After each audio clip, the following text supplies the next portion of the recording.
Chers téléspectateurs, bonjour. De plus en plus de Belges souhaitent investir dans des produits financiers qui contribuent à un monde plus durable. C'est une tendance positive. La question est bien sûr de savoir comment se manifeste le caractère durable d'un investissement. Sophie Brassine de Forum Etibel s'efforce de lever avec nous le voile sur cette question. Quand on parle de durabilité, les critères ESG rentrent rapidement en jeu. Ce sont des critères qui évaluent un projet selon ses aspects écologiques, sociaux ou du degré de bonne gouvernance. Pour les investissements durables, des notes sont produites qui donnent une indication de la manière dont une entreprise se classe par rapport à ces critères. Pour obtenir ce score, on peut avoir recours à plusieurs indicateurs et plusieurs sources de données. On peut aussi allouer un poids différent à chaque pilier E, S ou G. Les données peuvent être rassemblées par les institutions financières elles-mêmes ou peuvent être obtenues auprès de fournisseurs de données indépendants qui eux-mêmes utilisent leur propre méthodologie. Cela fait qu'une même entreprise peut avoir un score ESG différent selon la méthode utilisée pour compiler ce score. Il faut donc s'assurer, lorsqu'on regarde un score ESG, de bien comprendre ce qui se cache derrière.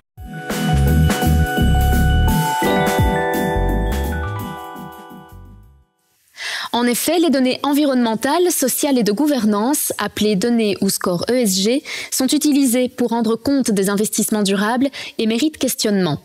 On en parle aujourd'hui avec nos invités, Caroline Palumbo de BNP Paribas Fortis, Christelle Coles de Belfius Investment Partners, Florent Griffon de Degroof Petercam Asset Management et Vincent Copé du groupe Argenta. Rebonjour à tous les quatre et merci à nouveau de nous rejoindre dans ce studio. Alors, on l'a vu, il y a toute une série de données, tout le monde est d'accord là-dessus, qui sont collectées pour évaluer les critères de durabilité quand on parle d'investissement durable. Mais comment sont collectées ces données? Quelle est leur provenance? Alors les données, donc chez BNP Paribas Fortis, on les collecte de manière très variable. Donc c'est-à-dire qu'il y a un processus, et c'est ça qui est très important, in fine, qui est extrêmement rigoureux et strict derrière, mais les données sont très protéiformes. Donc en clair, il y a d'abord les émetteurs, les entreprises. L'Europe impose quand même depuis 2017 à tous les émetteurs, les entreprises cotées en bourse qui emploient plus de 500 personnes, de publier des données ESG, mais c'est des rapports très protéiformes et ça ressemble souvent à un catalogue publicitaire parce que on n'est pas vraiment dans quelque chose de standardisé. Alors on va aller chez des analystes extra-financiers, je pense à des Vigeo Eiris, ISS ou encore Sustainalytics qui est assez connu aussi. Et puis l'asset manager aussi, quand on va analyser un fonds, va nous donner toute une série d'indications. Et à côté de ça, on va travailler avec des données collectées dans des ONG, à la Banque mondiale, l'ONU. Donc ça peut être très très protéiforme. Donc ce qui est important évidemment derrière, c'est d'avoir un processus d'analyse extrêmement rigoureux. Alors on a évoqué déjà la question de la politique sectorielle, de l'engagement de l'entreprise en faveur de certains secteurs ou non, de la notion d'exclusion. Donc l'analyse ESG alors va permettre effectivement de déboucher sur une exclusion, mais d'abord on va devoir analyser toutes les données et souvent on le réalise par rapport à un groupe de pairs. Donc ça c'est quelque chose qui est assez fréquent aussi parce qu'on doit voir quelle est la performance de l'acteur en matière de durabilité par rapport à son groupe de pairs. Et puis parallèlement à ça, parce que la réglementation européenne est en train d'arriver, elle va nous obliger à être vraiment très rigoureux par rapport aux données. Les entreprises ne sont pas encore obligées de les standardiser, ça va arriver. On a aussi des programmes d'intelligence artificielle qui vont nous permettre de vérifier toutes les données qu'on aura pu collecter. Et chez Argenta, Vincent, comment ça se passe ?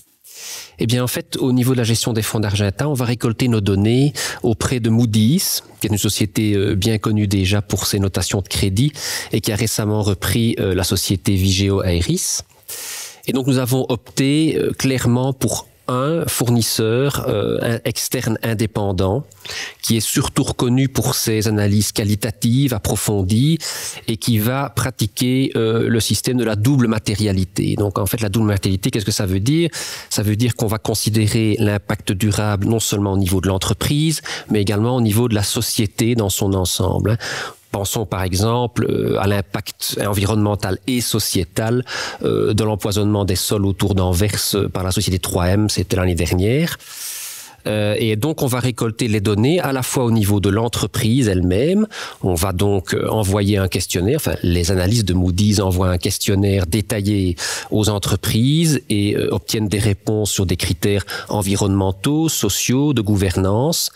Et à partir de l'analyse et du contrôle de ces réponses, on va établir un score de qualité qu'on va utiliser dans notre gestion de fonds.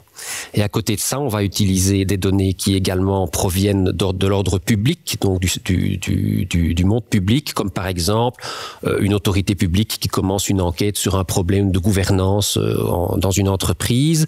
Et là aussi, ça va influencer ce score de qualité. Ça va éventuellement aussi conduire à des exclusions de notre univers d'investissement. Alors, est-ce que ces scores de qualité, puisqu'ils viennent de différents fournisseurs, est-ce qu'ils sont comparables ? C'est ça un peu, je pense, le problème aussi pour un investisseur. N'importe si on est investisseur institutionnel ou on est investisseur privé, il nous faut quand même un tout petit peu de temps pour faire des analyses, pour bien comprendre, pour bien interpréter les données, les scores que l'on voit. Parce qu'il y a déjà eu mention de pas mal de différents fournisseurs de données. Il y a les entreprises qui rapportent effectivement. Et après, il y a beaucoup d'analyses qualitatives qui sont faites autour. Donc, on parle quand même beaucoup de données publiées, mais peut-être pas auditées ou certifiées. On parle de modèles de calcul. J'ai entendu aussi artificial intelligence. On parle estimation. On parle interprétation. Si on met tout cela ensemble, très clairement, c'est pas du blanc-noir. Mais ce n'est pas grave de l'autre côté, parce que l'investissement durable, ce n'est pas du blanc-noir. On a déjà parlé de ESG aussi, et on en parlera encore. C'est déjà différent aussi, dépendant de l'objectif que l'on a comme investisseur. Quel est le ESG score qui, pour l'investisseur, à ce moment-là, est le plus important? Donc, est-ce qu'elles sont comparables, ces ESG scores? Pas toujours. Et donc, il faut toujours les interpréter et les analyser un peu. Et chez DEPAM. Ouais, nous sommes vraiment sur la même ligne. Hein. Donc, l'ESG, l'investissement durable, n'est pas une science exacte. On essaie d'accroître l'objectivité de ces données, mais le fait est qu'il reste une part de subjectivité. D'un fournisseur de données à un autre, effectivement, les méthodologies sont parfois un peu différentes. Il peut arriver qu'ils regardent également des documents différents. Certains font plus attention aux questionnaires qu'ils envoient aux entreprises. D'autres vont passer un peu plus de temps sur les différents rapports publiés par les entreprises. Et puis également, il y a toujours une part d'humain. Hein. Les analystes d'un fournisseur à un autre peuvent avoir parfois une opinion un petit peu différente. Et donc tout ça fait que parfois, sur certaines lignes de données, on peut avoir des différences d'un fournisseur à l'autre.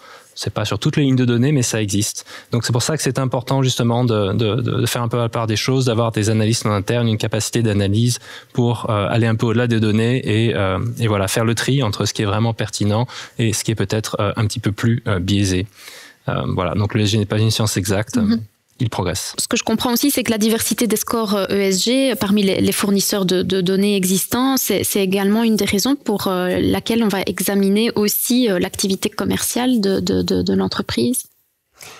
Oui, tout à fait. En fait, cette diversité fait que pour dépasser ou pour en tout cas parvenir à des jugements plus approfondis, on va regarder l'activité commerciale des sociétés.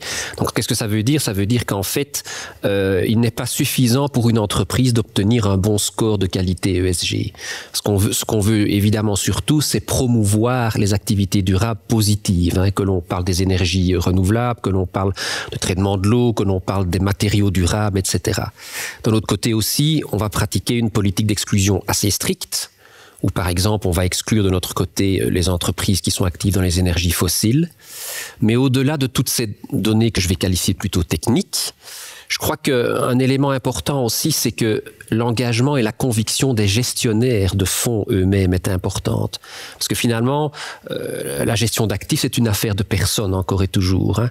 Et donc, les personnes qui sont aux commandes de la gestion peuvent aussi elles-mêmes faire la différence dans leur sélection, dans leur analyse, dans leur conviction, pour encore améliorer l'efficience de la sélection au niveau de la durabilité.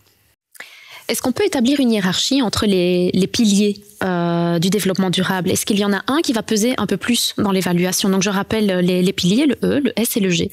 Alors, En général, on entend énormément parler du E. Je pense que tout le monde, d'ailleurs, fait cette confusion entre durabilité et environnement, parce qu'on a énormément, effectivement, de publications. C'est très médiatisé. Je pense ne serait-ce qu'au rapport du GIEC, qui font peur, effectivement, à tout le monde, et qui sont vraiment pris d'assaut par tout un mode de pensée, des disciplines comme la sociologie, la philosophie. Enfin bref, l'environnement, oui, évidemment. Le social, je dirais qu'on a beaucoup moins de projets sur lesquels on peut vraiment calculer l'impact, mais pour moi le social c'est vraiment quelque chose de transversal, c'est-à-dire que vous allez pouvoir calculer votre double matérialité justement à l'intérieur, à l'extérieur de l'entreprise, parce que les travailleurs sont des vecteurs de valeur aussi de l'entreprise, et la question de la gouvernance, eh bien, elle va permettre aussi quelque part de piloter tout le reste. On voit d'ailleurs des éléments de gouvernance apparaître dans des analyses financières. On peut gérer aussi beaucoup mieux les controverses avec une bonne gouvernance. Donc voilà, je vais peut-être pas répondre de manière précise à la question, mais je pense que voilà, il y a des régions et des secteurs où certains piliers sont plus importants que d'autres. Le G, c'est important dans le pharmaceutique, dans le monde émergent. Le E, peut-être plus dans le secteur de l'énergie, par exemple. Chez DEPAM, qu'est-ce qu'on en pense? Le E, le S, le G, qui a le plus de poids? Alors, les trois sont importants. Je crois que pour toutes les entreprises, les trois sont toujours importants. Cela dit, selon leur activité, les produits et les services qu'elles vendent, leur secteur d'activité, parfois le E sera plus important, parfois le S sera plus important. De notre point de vue, la gouvernance, elle agit un peu comme les fondations sur lesquelles on peut construire des bonnes pratiques, des politiques sur le E et sur le S. Donc, effectivement, on voit bien là qu'il y a beaucoup d'interactions entre les trois dimensions. On ne peut pas vraiment les considérer de manière séparée.